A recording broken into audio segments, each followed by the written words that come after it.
ডাব্লিউডাব্লিউইর next premium live event WWE SummerSlam 2026।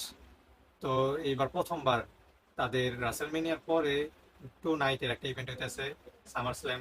WWE অনেক এটা বড় করার চেষ্টা করতেছে, আর তার ভিতরে যেই ম্যাচটা নিয়ে আমরা সবাই আকর্ষণীয়, সবাই ইচ্ছাকৃত যে ম্যাচটার ভিতরে কে জিতবো কে হারবো। তো এই ম্যাচটা হচ্ছে ব্রক লেসনার আর ওবাফেমির hell in a cell match. একদিক দিয়ে ডাব্লিউডাব্লিউর পুরাতন বিস্ট, আরেক দিক দিয়ে ডাব্লিউডাব্লিউর নতুন বিস্ট, যেটা ডাব্লিউডাব্লিউ তৈরি করতে চাইছে। কে জিতবো, ওবাফেমি নাকি ব্রক লেসনার, কে জিতবো আসলে এই ম্যাচটা?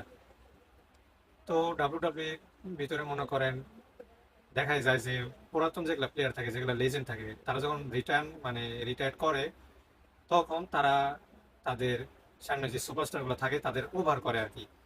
তো এই হিসাবে দেখা যায় যে এবার ওবাফেমি জিতবো আর কি। আর এমনিতেও ব্রক লেসনার এটা হোম টাউনে ম্যাচ, সম্ভাবনা আছে ব্রক লেসনার জিতার। কারণ দেখা যাক ডাব্লিউডাব্লিউ কি সিদ্ধান্তটা নেয়, ব্রক লেসনার জিতবো নাকি ওবাফেমি।